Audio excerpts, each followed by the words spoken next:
work now. Go ahead and state your name, who you are, and what you do. My name is Brett W Bachman. I am a film editor. I have worked on such titles as Companion and Hard Eyes. Sounds great. I am Mary Gillespie. I'm with Student Review out of Phoenix. This is my daughter, Sarah. Hello. Nice to meet you too. So to get us started, tell us a little bit about what you do. Well, I'm a film editor, so my job is to look at so if you were on set and that material gets photographed with actors and that footage goes off somewhere to somebody, I'm the somebody that it comes to. So I am looking at everything that is shot, I am curating that material, I am stitching it together. What kind of things do you look for? I look for stuff that speaks to me. It's a very enigmatic job because it's very subjective as well. So I watch all the footage that comes in from set. I have a task to evaluate what material do I think will best tell the story, but what do I also believe? What do I believe from actors that are inhabiting fictional characters? What material best serves that ability to disconnect from real life and to watch a fictional character come to life? So I am ascertaining what works best from an emotional standpoint, but also trying to evaluate what works best for the story and trying to choose when is it best to be on this angle or this angle. When is it better to be on a wide shot, or when is it better to be close up with an actor when they're revealing something, or vice versa, hiding something. So we're trying to make all these decisions in the editing room. When is the best place to be in a shot? Where do I go to something else? How long should the scene be? How fast should we get through it? Basically, once it comes back from set, my role is to construct that material that you watch up on a big screen or at TV at home to something that feels cohesive and emotionally gripping. So, do you read the script first? Mm-hmm. Yes. And then what if it is an adaptation of a book? Do you read the book? Well, the first thing I do every single time before I'm even hired onto a job is read the script. So I try to get a viewpoint of the basic plot, but I also try and understand the story and the subtext. What is this story really doing? Why does it exist? What are maybe some more of the obscure components of this that really drive a theme or a greater idea? So after I read that script and I ask myself, am I entertained by this? Is it something I want to spend a year or so working on? Then I have a discussion with the director or the showrunner, and I ask them, what drew you to this project? What do you want to achieve out of this? What are you looking for in a partner and in an editor? What speaks to you about this tonally or in the story or in the execution that made you want to do it? So I'm trying to find commonality. We're trying to find what makes them passionate about it. And that also informs my ability to do the job. I've always viewed an editor as a helper, someone that is there to, of course, be an objective eye, maybe from offset that is viewing the material, but it's in service of a showrunner or a director of the greater vision of the project. I'm there to help. I'm there to cultivate and build, but typically in service of a grand vision that an individual or a group of individuals may have. Wow, that's great. Do you get a lot of pushback from people sometimes when you make a recommendation, or absolutely not, we're going to do it this way whether you want it or not? Sometimes you get a lot of pushback, yeah. But I always try and view everything as a dialogue, as a constructive conversation. So even if there will be times where I cut together a scene that comes off set, and there might be something in a performance that I don't really find believable, or a line that I don't know if this quite works. And so I will have a phone call or an email to my director, and I'll ask, hey, would you be curious to see a scene that doesn't have this line in there? You'd be surprised. A lot of the time they're like, yeah, if you think it might work without it, let's see it. And a lot of the times I call up my director and I'll be like, hey, I don't know if this line works. The director will be like, I hated that line. I never wanted to shoot that. Yes, please cut it out immediately. It didn't work it barely worked on the page. It was someone else's note. Let's get it out of there. So it becomes a dialogue.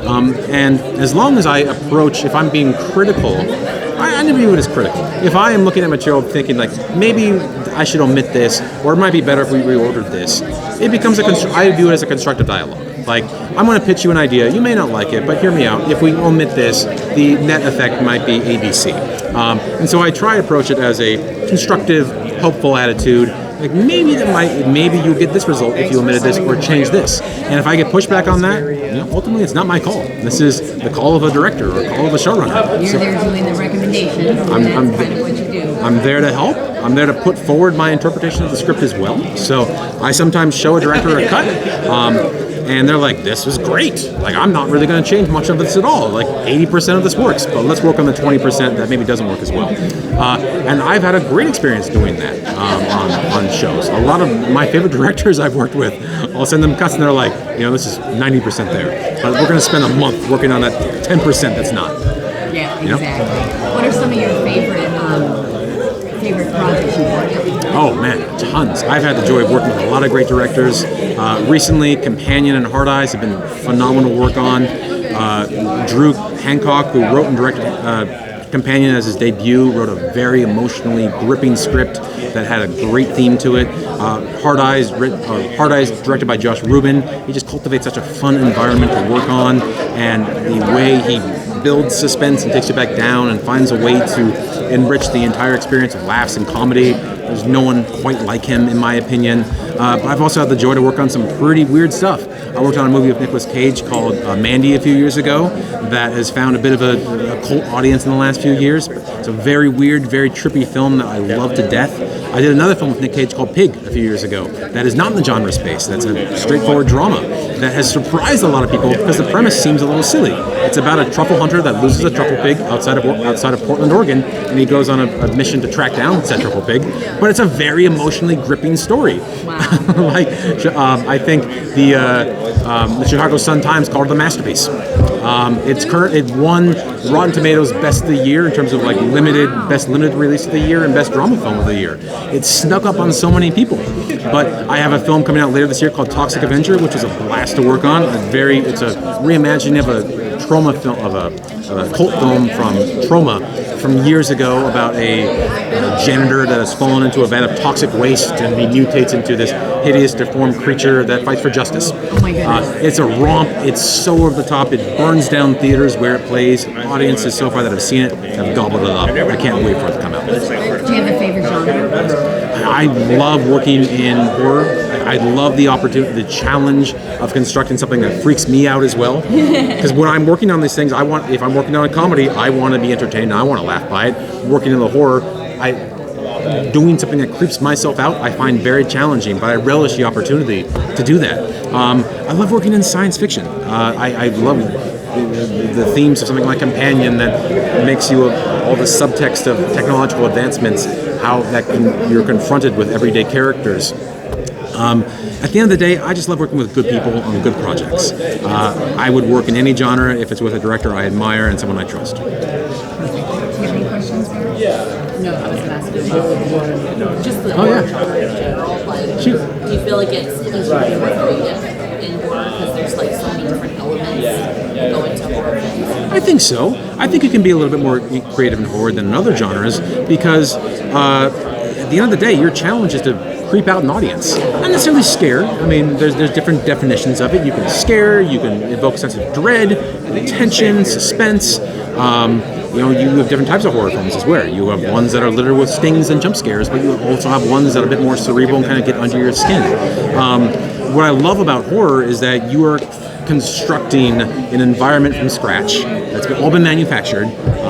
You are laying in the sound and timing out the performances and creating that bed of ambiance, but also manipulating tone, dread, suspense to evoke a very specific reaction in your audience. And so it's asking a lot of me as a creator and a craftsman to create a very specific sense for an audience. I love the challenge of that. In the same way that I love if you're doing a comedy, just make the audience laugh. Like, do so in hopefully you don't have free reign in doing a comedy, make them laugh. Stay true to the tone, stay true to the script, stay in that world. But again, I love the challenge and the obstacle of like, we should try and get it up to here. Well, I got the wrap thing. Yeah. We gotta go. But I do appreciate you coming here. Thank you for your interview. I'm sure that our watchers will love this. So great. Thank you. My pleasure. Thank you both. Bye-bye.